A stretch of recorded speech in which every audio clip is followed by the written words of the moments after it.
Kita beralih ke sorotan lainnya, Saudara. Setelah tidak hadir dalam rapat penanganan banjir kemarin, hari ini Gubernur DKI Jakarta Anies Baswedan datang dalam rapat membahas revitalisasi Taman Ismail Marzuki di DPR.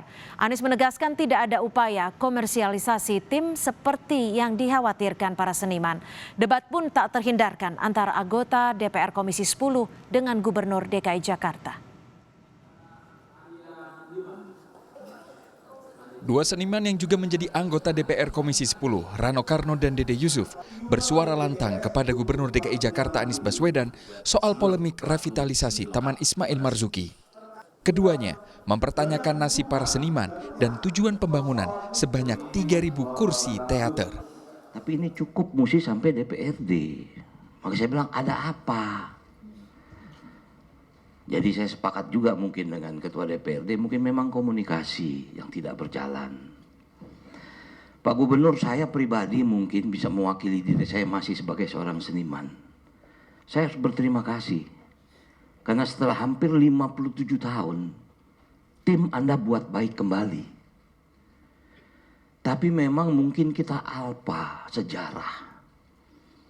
Tim itu diserahkan pada waktu tahun 68 itu memang dikelola oleh Dewan Kesenian Jakarta.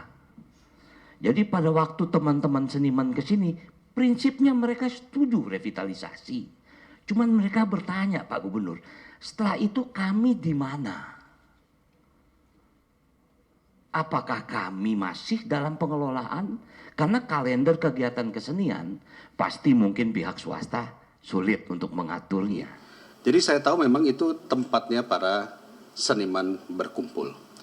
Maka oleh karena itu, pertanyaan yang mendasar adalah konsep utamanya dari gedung konser yang konon katanya ada 3.000 tempat duduk. Nah, apakah itu benar atau tidak? Karena kalau pertunjukan seni kultural, setahu saya nggak mungkin terlalu besar sampai 3.000 tempat duduk seatnya. Anggota komisi lainnya juga menilai masalah revitalisasi Taman Ismail Marzuki yang menuai polemik akibat kurangnya komunikasi antara pemerintah dan para seniman. Soal pola komunikasi yang disebut bermasalah juga disebut oleh Ketua DPRD DKI Jakarta Prasetyo Edy Marsudi kepada Gubernur DKI Anies Baswedan. Prasetyo menilai gubernur dan jajarannya yang kurang baik dalam berkomunikasi. Pertanyaan saya kepada eksekutif, dia selalu diundang untuk rapat dengar pendapat dengan seniman berapa kali? 2 kali nggak ada. Di Komisi B ya, nggak hadir, nggak mewakili. Ini cuma komunikasi, Pak. Saya anggaran juga saya ketok loh, Pak. Anggaran itu. Kalau saya subjektif, anggaran nggak saya ketok, Pak, ini barang. Ini anggaran saya ketok kok. Jadi masalahnya di mana? Jangan dilibatkan masalah di saya. Kalau memang nggak betul, pasti saya koreksi. Ya kan tugas saya. Fungsi saya cuma punya 3. Hal-hal seperti ini, Pak, saya minta kepada saudara gubernur dengan jajarannya. Sudahlah, ayo ke depan perbaiki Jakarta yang baik. Saya siap kok. Salahnya di mana? Kosletnya di mana? Nggak ada yang koslet ini, Pak. Cuma mau dia saudara gubernur dan jajaran aja mau koslet sendiri. Ya saya kan lihat, saya benarkan, Pak.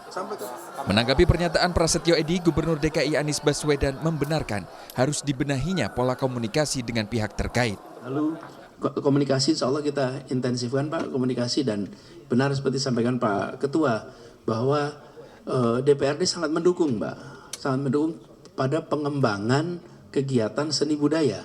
Karena tanpa ada dukungan DPRD ya tidak mungkin ini jalan gitu. Nah, dalam pelaksanaannya harus komunikasi lebih intensif. Dan kami ingin mengedepankan DKJ, Pak. Jadi juga mungkin teman-teman di Komisi 10 juga bisa melihat DKJ ini sebagai pintu untuk bisa menjangkau ke semuanya. Karena harapannya dengan begitu holistik, tidak hanya sebagian-sebagian saja. Hasil rapat, DPR menyetujui revitalisasi Taman Ismail Marzuki, tetapi meminta Pemprov DKI agar transparan, sesuai regulasi, dan tidak berorientasi komersial. Pemprov pun diminta memperkuat komunikasi dengan seniman yang selama ini menganggap Taman Ismail Marzuki sebagai rumah. 3 Juli 2019 lalu Pemprov DKI Jakarta memulai revitalisasi Taman Ismail Marzuki. Polemik bermula saat munculnya protes dari kelompok seniman. Mereka menolak revitalisasi karena situs seni dan budaya akan dikomersilkan dengan pembangunan hotel bintang 5. Forum seniman kemudian melapor ke Komisi 10 terkait proyek tersebut. Tim Liputan, Kompas TV.